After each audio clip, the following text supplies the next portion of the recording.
you save money? Just come to Bali. I had Nasıl bir ortam? Are there crocodiles here? Elon Musk'a bakın. Çin mahallesine geldik. Buranın acı bir hikayesi var aslında. Ne yaptın kendine ya? Evet, İstiklal Camii'nin içine geldik. Dünyanın en büyük camilerinden bir tanesi burası arkadaşlar. Arkadaşlar, herkese yeni ülkemizden, Endonezya'dan, Endonezya'nın başkenti Jakarta'dan selamlar. Jakarta dünyanın en büyük şehirlerinden, en kalabalık şehirlerinden bir tanesi ama Jakarta'nın olduğu ada, yani Java Adası dünyanın en kalabalık adası arkadaşlar. Endonezya dünyanın en kalabalık Müslüman ülkesi ve bu ada yaklaşık 165 milyon nüfusuyla dünyanın en kalabalık adası. Jakarta, yani başkent olan Jakarta'da bu adanın içinde yer alıyor. Bu video başlarken size korkunç bir cinayetten bahsedeceğim. Biliyorsunuz burs veriyoruz tüm gelirlerimizde ve Just English bana inanılmaz yardımcı oluyor. Just English dil okulları. Onların Türkiye'de onlarca okulu var ve Amerika'da New York ve Los Angeles'ta da dil okulları var. Dünyayı gezmek için dil öğrenmeye ihtiyacınız var. Dil öğrenmeden de gezebilirsiniz ama insanları anlamanız için dil öğrenmeniz gerekiyor. Onun için de İngilizce en önemlisi. Dil öğrenmek için de bana desteğini esirgemeyen Just English'in Amerika'daki ve Türkiye'deki dil okullarını tercih edebilirsiniz. Samet Özgül cinayeti. Onun için kardeşine destek vermek için Berna Özgül, Samet çok şanslı bir çocukmuş çünkü Berna gibi bir kardeşi var. Samet'in hakkını uzun süredir arıyor sosyal medya üzerinden, her yerde. Samet Özgül'ün tişörtünü giyerek ve olayı size anlatarak bu davaya dikkat çekmek istiyorum. Samet kardeşim Ankara'daki Gazi Üniversitesi'nde tarih okuyor ve üniversite parasını çıkarmak için motokuryelik yapıyor. Ve motokuryelik yaparken Samet'e yeşil ışık yanıyor, motoruyla geçiyor. Karşı tarafa ise kırmızı ışık yanıyor. Kırmızıda geçiyorlar ve Samet eliyle ışıkları gösteriyor. Karşı taraf laf atıp, işte bağırıp çağırıp Samet'i, motosikletini sıkıştırıyorlar arkadaşlar. Ve Samet'i katlediyorlar. Tek kişiye karşı 3 kişi boğazını kesiyorlar. Ve Samet kardeşimiz kaldırıldığı hastanede vefat ediyor. Yani korkunç bir cinayet. Peki ne oluyor sonrasında? Yanlış bilgi vermemek için buradan okuyacağım. Halil İbrahim Demirci, Mustafa Demirci, Bülent Açıkgöz hakkında dava açılıyor arkadaşlar. Ankara 11. Ağır Ceza Mahkemesi Halil İbrahim Demirci'yi kasten adam öldürme suçundan müebbet hapis cezasına, Mustafa Demirci ve Bülent Açıkgöz'ü ise kasten adam öldürmeye yardım etmek suçundan 12'şer yıl hapis cezasına çarptırıyor. Ancak Ankara Bölge Adliye Mahkemesi istinaf başvurusu üzerine yerel mahkemenin kararını kaldırıyor. Halil İbrahim Demirci'nin cezası iyi hal arkadaşlar. Evet, iyi hal. Nasıl iyi hal oluyor ben anlamıyorum, insanın boğazını kesmek. 25 yıla düşürülüyor. Diğer 2 kişi de beraat ediyor arkadaşlar. Evet, beraat ediyor. Şu anda dava Yargıtay'da. Biz bu 3 şahsın en ağır cezaları almasını istiyoruz. Berna kardeşime de ben çok teşekkür ediyorum. Kardeşi için mücadeleden vazgeçmiyor. Lütfen Instagram ve Twitter hesabını takip edelim ve bolca etkileşim verelim Berna'ya ki sesini duyurabilsin. Çok çok önemli. Kimleri takip etmiyorsunuz ki? Berna'yı neden takip etmeyeceksiniz? Bu sizin başınıza da gelebilir arkadaşlar. Şimdi yeni bir ülkede yeni videomuza başlıyoruz. Arkadaşlar, Jakarta çok turistik bir yer değil, başkent olmasına rağmen, ama çok ilginç bir şehir. Genelde bizim gezginlerin, YouTuber'ların ya da dünyadaki gezgin YouTuber'ların es geçtiği bir yer. Çünkü geliyorlar, buraya görüyorlar ve bir şey yok diyorlar. Ama kalabalık demek çok fazla hikaye demek aynı zamanda. Bu meydanı Hollandalılar yapıyorlar. Çünkü eski bir Hollanda sömürgesi. Uzun süreler Hollanda, düşünün, o bugün 18 milyon nüfusu olan Hollanda, bugün 285 milyon nüfusu olan Endonezya'yı yüzyıllar boyunca sömürmüş. Ama sadece Hollandalılar mı sömürmüş? Hayır. Portekizliler, İspanyollar, 2. Dünya Savaşı'nda Japonlar birkaç sene kalıyorlar, kaybedince çekiliyorlar ve Hollandalılar böyle bir meydan bırakıyorlar. Tamamen Avrupa'yı bir yapı, sömürge, kolonyal dönem, Latin Amerika'da da görebileceğiniz tipteki meydanlar, binalar var ama bu daha böyle bir Hollanda tipi. Burası tarih müzesi olarak kullanılıyor bugün. Endonezya tarihini anlatan. Burada bir adam var. Michael Jackson'a benziyor. Burası tarih müzesi. Eskiden Hollandalıların şeyiymiş. Adliye binası, mahkeme binası. Şimdi yine sömürge valisinin ofisi var. Üzerinde bakın hala Hollandaca Governors Kantoor. Governors Kantoor yazıyor. Yani valinin ofisi demek Hollandaca. Hala o güzel haliyle korunuyor. Burası yine Hollanda döneminden kalma bir posta binası. Post office. Hello my friend, how are you? Umar. Umar, evet. Bakın bu Museum Wayang denilen yer eskiden kiliseymiş arkadaşlar. Sonra bu halk ayaklanması sırasında yıkılıyor, yakılıyor. Neyse, ikinci kiliseyi yapıyor Hollandalılar. Burası da ikinci kilise. Şimdi size çok komik bir şey göstereceğim. Bu Amerika'da ya da Londra'da vesaire olsa aslında bayağı olay olur. Böyle woke camiası dünyayı kaldırır. Şimdi burada beyaz insanlara bule diyorlar ve buleleri çok seviyorlar. Nasıl seviyorlar? Bule seviyorlar. Bule! Mr. Hello, bak böyle herkes Mr. ya da bule bule diye söylüyorlar. Bule beyaz insan demek. Tabii Hollandalılar buraya geldiklerinde bunlar zannediyor ki dünyadaki tek beyazlar Hollandalılar. Onun için beyaz Hollandalı anlamına da geliyor o dönem. Sonra öğreniyorlar ki tek beyaz onlar Hollandalılar değilmiş ve gerçekten kafa şişiren bir şey. Tabii ki o sömürge dönemini anmak için bu Hollanda bisikletlerini koymuşlar. Ama benim şaşırdığım şey o değil. Endonezyalı kadınlar var burada. Belanda. Yine başka bir Endonezyalı kadın var. Bunlar Hollandalı gibi giyinmişler o dönemi anmak için ve kendilerini beyaz yapmışlar. Sarı da saçlar kullanmışlar. How are you? Bu mesela Avrupa'da ya da şey olsa bayağı ırkçı bir yaklaşım olarak düşünülür. How are you? What's your name? Okta. Okta. Nice to meet you. Yes. Very nice dress. Thank you. It's like Dutch, yes? Dutch. Yes, that's lady. Lady. Yeah, that's lady. Your name is Belanda. Name is Eva Men. Eva Menz. Yes. Thank you. Para da verelim. Böyle bir şey var. Where are you from? Türkiye. Yes. You know Türkiye? Yeah. Apa sih bahasa Inggrisnya jauh? Thank you. Thank you. Thank you very much. Go. Good. Hi guys. Follow me on YouTube. They can watch. FATIH KOPARAN. Yes, thank you. Takipçi kazalım biraz. Böyle o dönemi anlatmak için beyaz oluyorlar. Tabii bu Batı dünyasında kabul edilmez. Burada tabii öyle bir kompleksleri yok. Yani bir şey anlatmaya çalışıyorlar aslında. Amerika'da olsa herkes ayağa kalkar. Düşünsenize siyahi birisini beyaza boyadıklarını falan. Bu müzik çok kötü ama ya. Olmaz yani. Meydandaki ikinci kiliseye daha tabii o dönemin şeylerine göre daha modern yapılmış gireceğiz.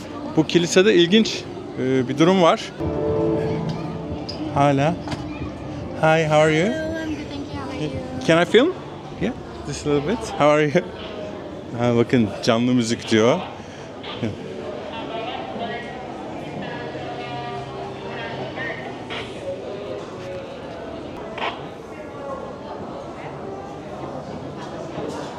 Hi. Çok güzel. Değil mi? Caz bar gibi. Ne kadar güzel. Orijinal. Hala eski resimler, eski mobilyalar var.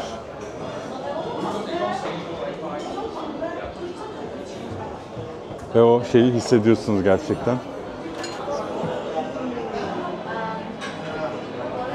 Bayılıyorum böyle korunmuş. Vay Maria Callas. Maria Callas.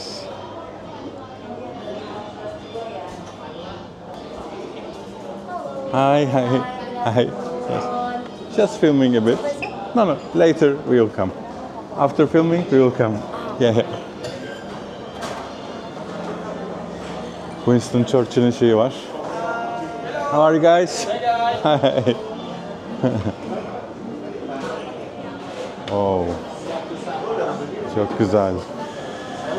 O arkadaşlar güzelliğe bakın ya. Ben ilk defa beyaz insan gördüm burada. Abi çok güzel ya. We can drink pineapple juice. You want to try? Yeah, of course. Yeah. Two. Take one Two. more. Yeah, here. Arkadaşlar o kadar güzel ki restoran dayanamadım ya. Dayanamadım, bir Hindistan cevizi suyu içeyim dedim. Gördüm birileri içiyordu. Burası kiliseymiş önceden. Öyle restorana çevirmişler.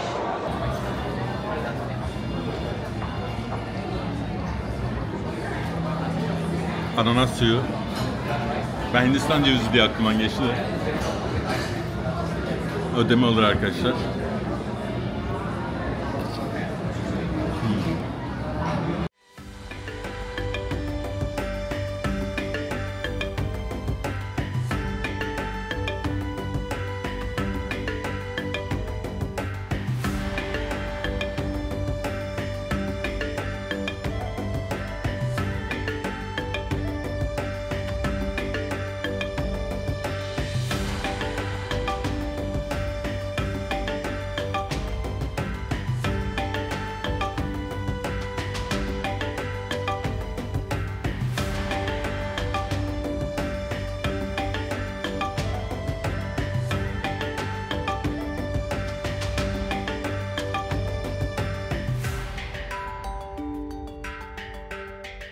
Allah Allah.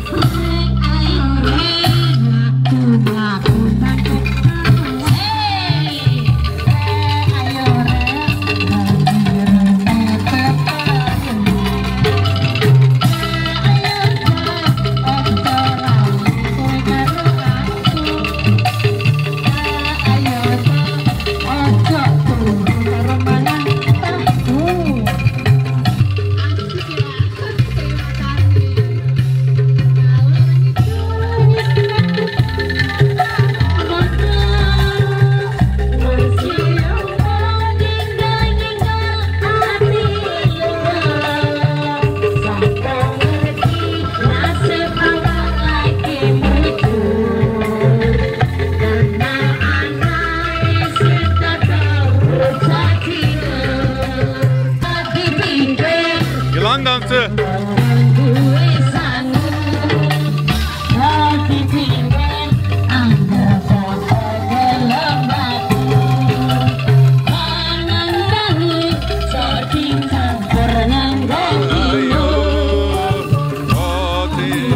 İnşallah. Hayda. Şafi.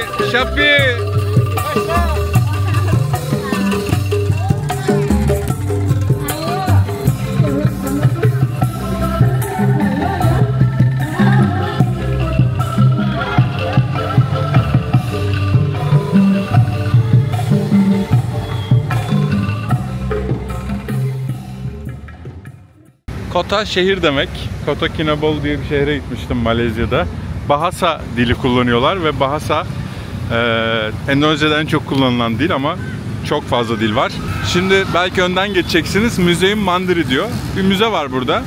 Ama daha önemli şey üzerinde yazan Nederlandse Handel Maatschappij diye bir şey var. Tam tercümesi, telaffuzunu edememiş olabilirim eskiden. Konuşuyordum Hollandacı ama bayağı unuttum. çok eskiden. Bu 1824 yılında Hollanda kralı tarafından, Willem tarafından kuruluyor. 1. Willem. Hollanda sömürgelerinin ticaretini kontrol etmek için ama özellikle Endonezya ticaretini kontrol etmek için kuruluyor. Kahve, şeker, baharat, çay, tütün gibi ürünler Endonezya'dan alınıp Avrupa'ya götürülüyor, ticareti yapılıyor ve Hollanda mallarını sömürge ülkelerine satmak amacı tabii ki. Yani hiçbir şey kar amacı gütmeyen bir şirket gibi değil. Aslında öyle bir amaç için kurduk diyorlar. Zamanla banka olarak da kullanılıyor. Tabii sadece ismi kalmış. Şu anda müze ama o ayrıntıyı görünce size anlatmak istedim bahaneyle. Yani ticaret amaçlı sömürü düzeni aslında tamamen. 1964 yılında Tvenske Bank'la birleşiyor. ABN Bank oluyor. Bugün de ABN AMRO Bankası'nın eski ismi bu. Öyle diyelim size. Tabii ticaret adında zorla çalıştırma, sömürü, ekonomik baskı için kuruluyor bu şirket. Ama görünüşte ticaret diyorlar. Tabii öyle bir şey yok. Tamamen sömürgecilik adına kuruluyor ve Endonezya'yı sömürüyor. Dev bu adaları sömürüyor. Arkadaşlar dev derken gerçekten dev. Arkadaşlar Endonezya'da resmi rakamlara göre 17 kafam çarpacak. 17.500 ada var. Dev bir ülke.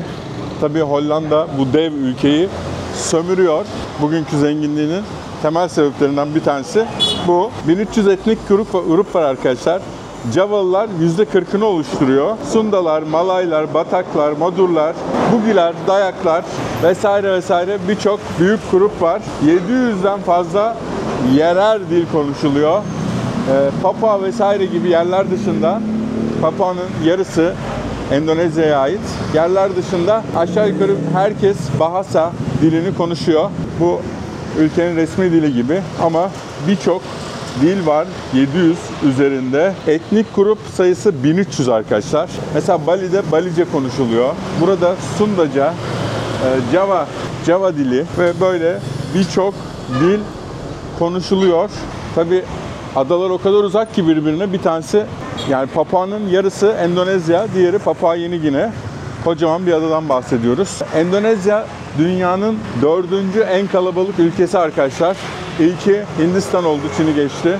Sonra Çin, sonra Amerika Birleşik Devletleri ve 285 milyon nüfusuyla Endonezya 4. sırada ve en kalabalık Müslüman ülke Endonezya. Bu da Hollanda'nın o küçücük nüfusuyla ne kadar büyük sömürü düzeni kurduğunu gösteriyor. Ne kadar zenginleştiğini bu sayede gösteriyor. Düşünün, bütün bu adaların baharatını, doğal zenginlikleri, yeraltı kaynaklarını sömürüyorsunuz, insan gücünü sömürüyorsunuz. Şimdi Çin Mahallesi'ne doğru gidiyoruz. Bakalım Çin Mahallesi'nde neler göreceğiz. Herkes sigara içiyor. Çünkü dünyanın en çok sigara içen ülkesi burası arkadaşlar. Metro yapılıyor sola. Tüh, Allah belanı vermesin. Yarasa. Yarasa yiyorlar arkadaşlar Endonezya'da. Bu ama evcil hayvan olarak da kullanılıyor olabilir. O bölümü de çekeceğiz. Bu artık evcil hayvan mı, yemek için mi bilmiyorum. Ama yarasa yenildiğini biliyorum Endonezya'nın bazı adalarında. Burada da yenildiğini biliyorum. Onu da çekeceğim sizin için. Elon Musk'a bakın. Bitcoin yapmış. Evet, şimdi Jakarta'daki Çin Mahallesi'ne geldik. Buranın acı bir hikayesi var aslında. Şöyle bir hikaye. 1997-98 yılında ülkede ekonomik çok kötüye gidiyor. Çinliler Endonezya'nın nüfusunun %2'sini oluşturuyor arkadaşlar sadece o dönem. Mayıs 98 yılında halk ayaklanıyor Çinlilere karşı. Şey diyorlar, siz %2'siniz ama ekonomiyi siz yönetiyorsunuz. Bizi sömürüyorsunuz diyorlar. Çünkü çok büyük bir ekonomik kriz var. O dönem Suharto'nun dönemi. Bakın, evet, Çinliler hepsi. Çince yazıları görüyorsunuz. Yine böyle Çin dükkanları var. Ve Suharto'nun döneminde rejim çökmeye başlıyor. Ekonomi çöküyor. Halk suçu Çinlilerde buluyor ve Çinlileri linç etmeye başlıyorlar. Resmi sayılar bilinmiyor. 1000'e yakın Çinlinin öldürüldüğü düşünülüyor. Bunun sebebi de Çinlilerin zengin olması, Endonezyalıların fakir olması o dönem. Yani suç, ekonomik krizin suçu Çinlilere bulunuyor kısaca. Birçok Çinli ülkeyi terk ediyor. kaçmak zorunda kalıyor. Evler kundaklanıyor ve bu bir utanç olarak kabul ediliyor. Uzun dönem başkanlık yapan Suharto istifa ediyor arkadaşlar. Çinli Endonezyalılara Çindo deniyor. Devlet özür diliyor onlardan. Adaletin tam olarak sağlanamadığı söyleniyor. Hatta 2000'li yıllardan sonra bu baskı da kalkıyor artık. Çin yeni yılı vesaire kutlanmaya başlıyor. Oo, baksanıza. Çok güzel. Turşulara bakın. Ama hala bir gerilim olduğu söyleniyor. Şimdi Çin mahallesine gelmişken bunu anlatmamak olmaz. Oo, Beatles! Beatles guys! Yes. Paul McCartney, John Lennon. What's your name YouTube? I write for you. Oh, this is YouTube. Yeah, Tur Turkey. Turkey. You know Turkey? Yes, in here. What do you know about Turkey? Turkey is so beautiful country. No. This food so unique. Kebab. Oh, food. Like yeah. yes. Kebab like kebab. I like Yeah, it. Kebab. Yeah. Right. What? Okay. This one. Wow. Ooh. So crazy. Wow. I can follow you. Yes. Okay. See you guys. See Thank you. you. Bye Bye-bye. bye. You're high school or university? University. Ah, university. Yes. Very good. Thank you guys. Bye bye. Oh! Evet, şimdi Çin mahallesindeki şeye gireceğiz. Halk pazarına. Oh, bakın meyvelerin güzelliğine bakın ya. Bunlar Kolombiya'da böyle yerlerde olurdu ya, bayağı. Ama sigarayı ağzından çeksen keşke de bir şey alabilsek ya. Her yer sigara ya. Küçük mandalinalar. Bizde var mı böyle mandalina ya? Ben ilk defa burada gördüm. Kivi. Muzların her boyu var arkadaşlar, her boyu. Kocaman muzdan küçücük muza. Geçse de gençlik çağım, boş kalsa da kucağım, sözümü tutacağım, adını anmayacağım. Elmalar güzel. Geçse de gençlik çağım. Oo, avocado. How much? 40,000 1 kilo. 1 kilo 40,000. Very nice. Thank you. Yaklaşık $2,5 arkadaşlar. 100 lira falan mı ediyor yani? 100 lira falan ediyor herhalde ya. Bakın ne güzel. 100 lira 1 kilo avokado. Türkiye'de ne kadar? Hiç bilmiyorum. Yazın bilelim bakalım farkı. Ucuz mu değil mi? Burada püskevitler var. Çikolatalar, püskevitler. Anne, bana neden almıyorsun? Bizde niye yok?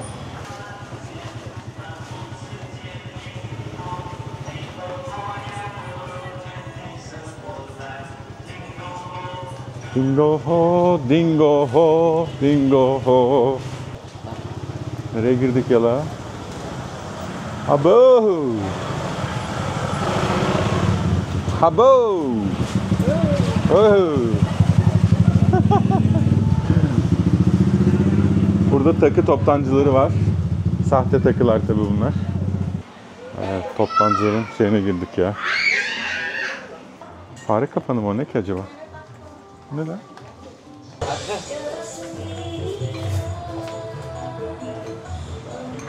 Oh, keyfin yerinde vallahi abi. Vallahi bu tapınağa bakıyordum, bulduk. Her yer bu tapınağa çıkıyormuş. Arkadaşlar bu tapınağın ismi Gizli Tapınak. Çin dini tapınağı, yani Taocu bir tapınak. Asya'nın bu kısımları genelde Taocu oluyor. Confuciusçu, Taocu ve tapınağa geldik.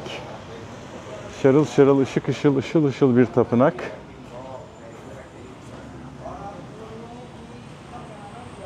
Gizli olmasının sebebi bakın. Etrafı başka evlerle, binalarla kaplı bir Tao tapınağı.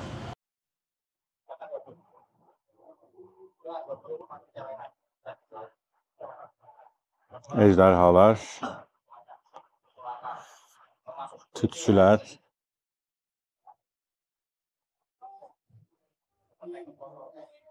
Ha, müzik de var bu tapınakta, ne güzel.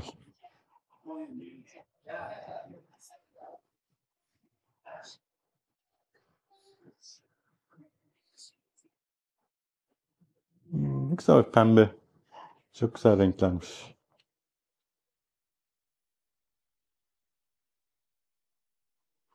Burada altta köpekler var.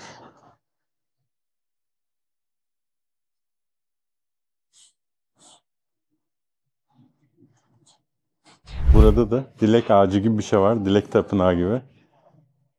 İnsanlar isimlerini, dileklerini yazmış. Kuleye benziyor aslında. Hop. Ne yaptın kendine ya? İnşallah. Dur, para vereyim sana. Kahveyi ben ısmarlayayım sana. Al canım. Oh, yarasın. Hadi bakalım. Hey.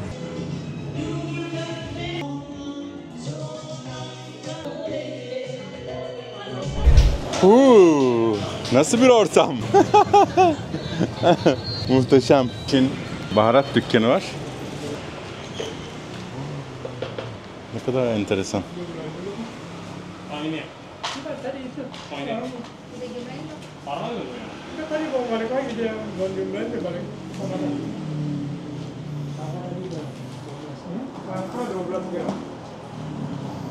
Bunlar belki yüzlerce yıllık işletmeler arkadaşlar. Kadın arkadan eski dolaplardan nasıl çıkarttı?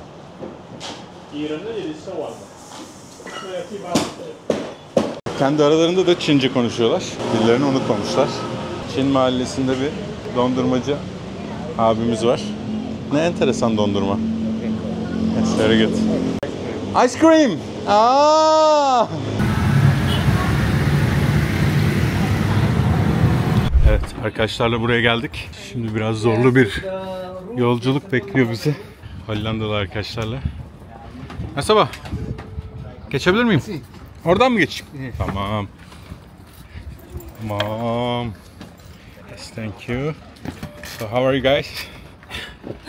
Perfect. We are all gonna die. Where are you from? Hey, me? Perfect. West Australia. Yeah. Oh, the water is high now. It's high. Nggak tinggi apa? Su yükselmiş arkadaşlar. No, Zaten it's not high. no. In the evening around 4. Oh, yeah. That's why I don't come. Oh, look at that. What? Oh, how sweet. Are there crocodiles here? I saw They 2 wouldn't times. leave. I saw Yeah. 2 times, but Yeah. last year. Ah, okay. But a small one. Probably they died because of the Yeah. pollution. Evet, burası. Oh fuck. Arkadaşlar. Oh my god. Oh my god. Vallahi yıkılıyorduk. Öne birazcık eğildim. It's hard to be fat. Oha. Kuşlara bakın, kanserojen şeyler yemekten ölüm aşamasındalar artık.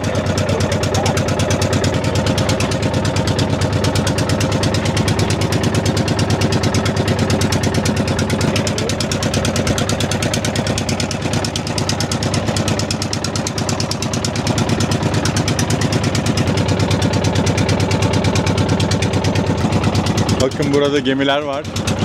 Ne kadar eski gemiler ya. Çürümüş artık. Balıkçı gemileri. Bizim Rahmi olsaydı anlatırdı o. Gemici, gemi yapıyor, gemi mühendisi. Doldurabildikleri kadar doldurmuşlar.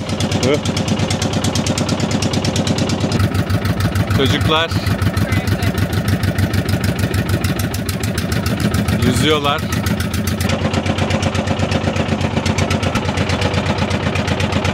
Burada balıkçı tekneleri var, kayıkları var. Filistin bayrağı var. Filistin meselesine çok hassas Endonezyalılar. Bu ülkeye İsraillerin girmesi yasak. Giremiyorlar. Birçok yerde görüyorsunuz Filistin bayrağını. Evet, açık denize çıktık. Ve böyle deniz fenerleri var.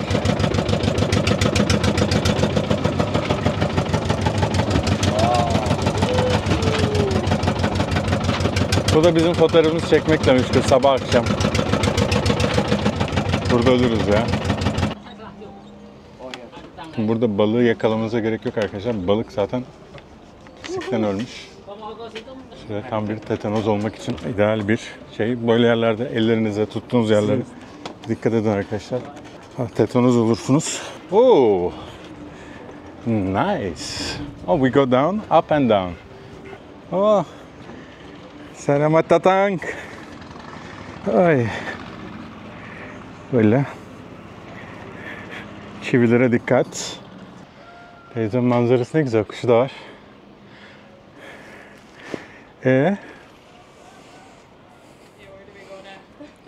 I think the python. Burada piton var biliyorsunuz. I hope there are no pythons. In this neighborhood, we have pythons. Evet, favela mahallesine çıktık yine. Pitonlara karşı koruyor bu. Bakın, Endonezya'da bazı kedilerin kuyruğu bu şekilde. Bu evrimsel süreçle, hepsi değil ama birçoğu kısa. Sebebini ben yıllar önce Twitter'da tartışmıştık. Duygu Özcan diye bir arkadaşım vardı. Tabi o zaman yapay zeka yok, bir şey yok. Bayağı araştırıp bulmuştuk. Evrimsel olarak bu şekilde gelişmiş arkadaşlar. O zaman bulmuştuk ama birazcık da araştıracağım size. Sebebi var mıymış yani. Oo, it's a fighting? Ha, dövüş horozu. Ha, Türkiye. Yes, you know Turkey? Erdogan. Ah, Istanbul. İstanbul. Ne kadar güzel horoz. Dövüş horozu. Champion? Yeah? Yong. Yeah. What's name? Name? N. Yeah? Chicken. What's the name? Name. You don't have name? Yeah. Ha, ismi yokmuş. What's your name? My name is Dan. You can hold this. Oh, perfect. Down. So, how long have you been traveling? I've been traveling for around 3.5 months now. Oh, so 3.5 months traveling, you need some money because you're like 23 years old, right? Yeah, true. 23. So how did you make money to be able to travel so long? I finished my university back home. Yeah. I did physiotherapy, and I worked for a year. And I saved a lot of money, and I want to spend it all on travels right now. Yeah. So you worked for 1 year, and how much did you save? Around 8,000. 8,000 euros. Yeah, So yeah. you're traveling with this money. Yeah. That's good. So how long you got left? Yeah, I think for around 1.5 months, maybe 2 months, if you I'm can survive. on the budget. Yeah. That's good. So you're gonna go back and save more money?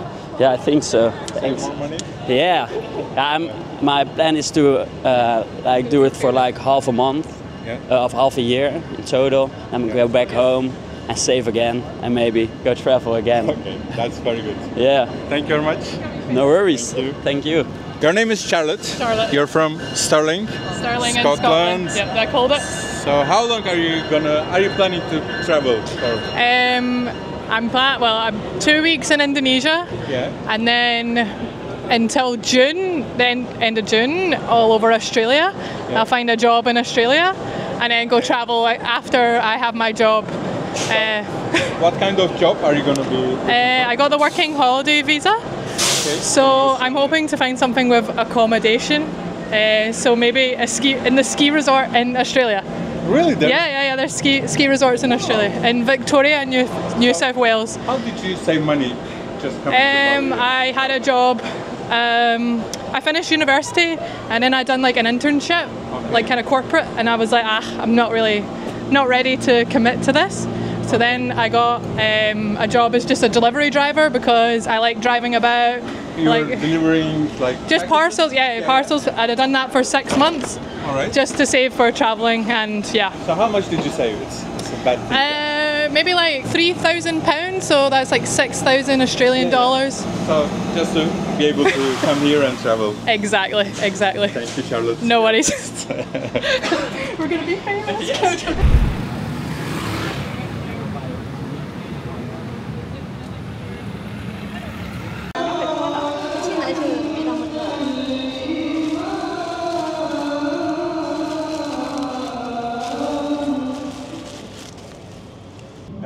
İstiklal Camii'nin içine geldik. Dünyanın en büyük camilerinden bir tanesi burası arkadaşlar. Dev bir kubbe var. Çok güzel gerçekten. Çok serin. Klimalar var, büyük klimalar var. Dışarısı inanılmaz sıcak arkadaşlar.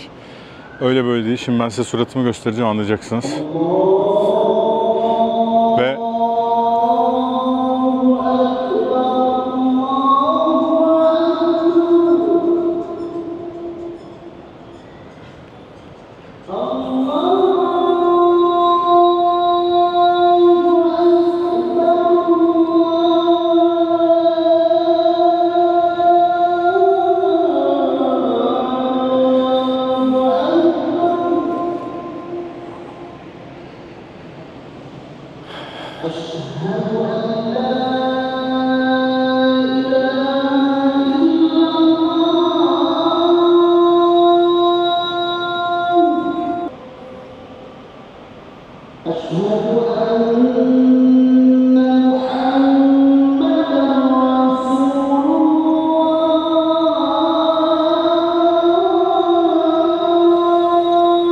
adamın sesi çok güzelmiş.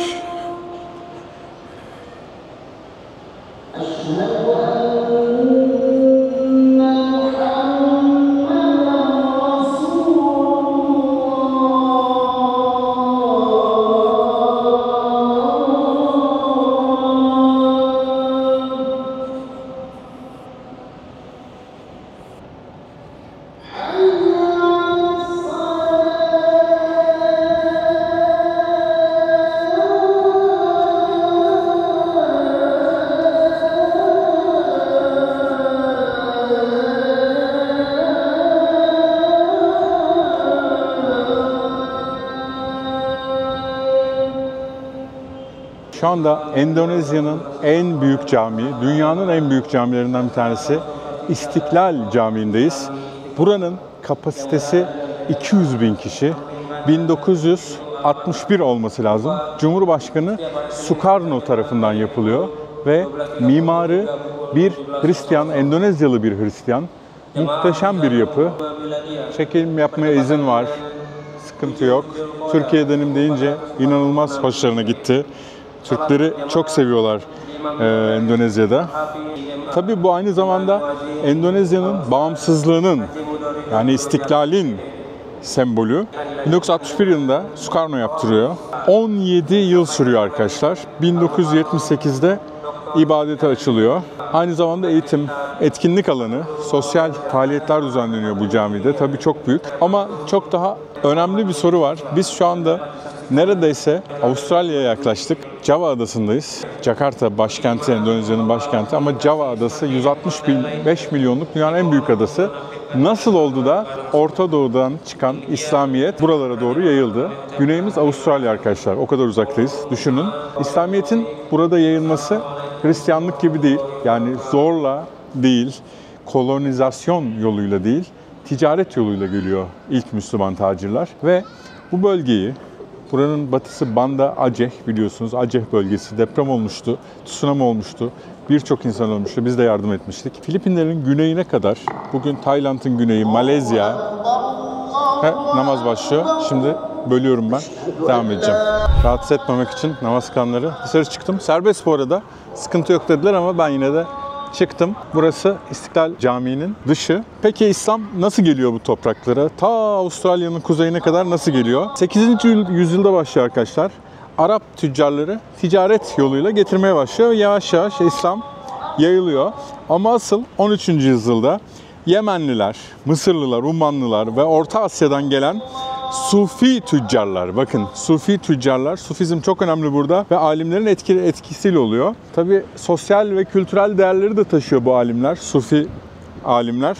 Şimdi o dönem Sumatra adasında Pasai Sultanlığı var ve ilk temsilcilik orası, yani ilk orası Müslüman oluyor. Önemli bir rol oynuyor bu. Bir hikayeye göre de ne kadar doğrudur bilmiyorum. 13. yüzyılda bir İslam taciri geliyor ve adam inanılmaz dürüst, ticarette inanılmaz ahlaklı. Yani İslam'ın güzelliğini vesaire insanlara devamlı olarak anlatıyor. Ve bir gün ihtiyacı olan birine bir kumaş hediye ediyor. Ya bildiğiniz bir kumaşı hediye ediyor ve bu halk arasında çok seviliyor. Yani çok hoşlarına gidiyor bu jest. İhtiyacı olan birilerine yaptığı yardım. Belki bence bir tane değil, bir tane olarak anlatılıyor ama bence daha fazladır yani. Ve bu sultanın kulağına gidiyor, buranın sultanının kulağına gidiyor. Burada kadınların türü var. Tacir sultan çağırıyor. Onunla tanışmak istiyor. İslam'ın barışçı, merhametli olduğunu anlatıyor ve sultanın kalbine dokunuyor bu. Sonunda sultan İslam'ı kabul ediyor. Şeye gülüyorum. Birden açtılar ya, reklam gibi oldu bu. Ve halk arasında da büyük sevgiyle karşılanıyor İslam ve herkes Müslüman oluyor. Yani buraya gelen Portekizliler, İngilizler ya da Hollandalılar gibi zorla Protestan ya da Katolik yapılmaya çalışılmıyorlar ya da Meksika'da yapıldığı gibi öldürerek, katlederek, tehdit ederek, işkence ederek dine çevrilmiyor. Başka bir teoriye göre de gölge ve kukla oyunları var burada.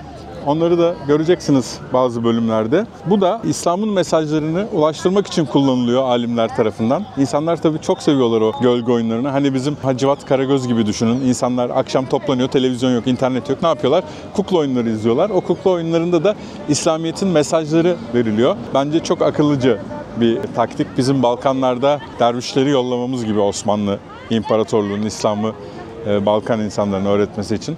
Burada da kukla oyunları kullanılıyor. Böyle. İstiklal Camii ile çok gurur duyuyorlar. Çok da güzel bir mimarisi var. Ve enteresan olanı bu caminin karşısında bir kilise var. Şimdi o kiliseye gidiyoruz. Bakalım neymiş. İstiklal Mescidi yani İstiklal Camii. İstiklal Arapça ne demek arkadaşlar? Türkçe'ye de geçmiş. İstiklal Marşımız var. Ne demek? Bağımsızlık demek. Yani bağımsızlık marşımız, İstiklal Marşı. Ve karşısında bir kilise var. Ne alaka diyeceksiniz? Kilise, cami, hemen karşısında kilise var. Tabii kilise daha önce yapılmış. Camiyi karşılarına yapmalarının sebebi şu. Endonezya'da bir felsefe var arkadaşlar. Bhinneka Tunggal Ika. Çeşitlilik içinde birlik felsefesi diyorlar. Çok fazla millet, çok fazla dil, 17.000'in üzerinde ada var ve inanılmaz çeşitli. Dünyanın en renkli ülkelerinden bir tanesi. Çeşitlilik içinde birlik olmazsa bu ülkeyi yönetmek çok zor. Ta Papua'nın yarısından tutun Borneo'nun yarısına, Doğu Timur'un yarısına ve Sumatra, Jakarta, Bali, Hinduizm, animist dinler, İslam. Sanıyorum %85-90'ı Müslüman ülkenin. Ama onun dışında da birçok din var. Katolik, Protestan gibi. Bu camiyi ve kiliseyi bağlayan Silaturahmi tüneli var arkadaşlar. Silaturahmi tüneli alttan iki ibadethaneyi bağlıyor. Bu da aslında bu iki dinden insanların huzur ve mutluluk içinde yaşadığını sembolize ediyor. Silahu Rahmi, bizim Rahmi. Silaturahmi tüneli. Silaturahmi. Oh, Silaturahmi. Silaturahmi tunnel. What's name? Silaturahmi. Tamam, doğru söylemiş. Rahmi Çakıroğlu'na selamlar. Bak tünel yapmışlar senin için ya. Görüyor musun? Şimdi bu çılgın Endonezya trafiğinde karşıya geçmeye çalışacağız. Ve bugünün son durağı kiliseyi göreceğiz. Jakarta Katedrali burası. Gotik bir yapı. Bayağı da güzel bir kilise. 1891 ve 1901 yılında inşa ediliyor. Camiden çok daha önce inşa edilmiş. 1829'da inşa edilen başka bir kilise var ama depremde yıkılıyor. 3 kulesi var. 60 metrelik. Evet, geçebiliyoruz. Bekleyin.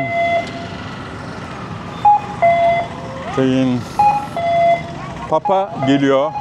Barack Obama geliyor bu camide konuşuyor. Papa da konuşuyor sanırım caminin avlusunda. Tabi burayı da ziyaret etmiştir muhtemelen Papa ile Barack Obama. Barack Obama da Chickeni diye bir bölge var burada. Hayatının bir kısmı orada yaşamış. Galiba 6 ile 9 yaş arası mı? Artık bakarsınız Google'dan. Anası buraya getiriyor. Bir dönem burada yaşıyorlar. Annesinin işi herhalde var. Şapkamızı çıkartıyoruz. İbadethanelerde şapkaları çıkarmaya dikkat edin. Endonezya'da bir şey benim dikkatimi çekti. Başka ülkelerde, Müslüman ülkelerde şortla giremezsiniz camilere. Burada diz altına bakıyorlar Türkiye'deki gibi. Diz altında olduğu için şortum girebildim. Papa öldüğü için onun bir resmini koymuşlar. Anmak amaçlı. Bakın bu Marius Hulsvit yapmış. Architectus 1899-1901. Bu ilk kiliseden. Bu Holy Water, kutsal su. Kutsal suyu ilk defa böyle bir şey gördüm. İyi, saçıma sürdüm vallahi. İnşallah işe yarar.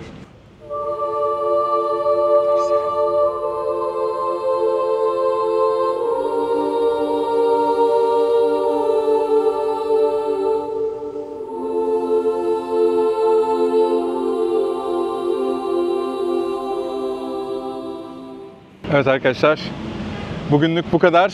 Endonezya'ya giriş yaptık. İnanılmaz bölümler geliyor. Bu arada abone olmayı unutmayın.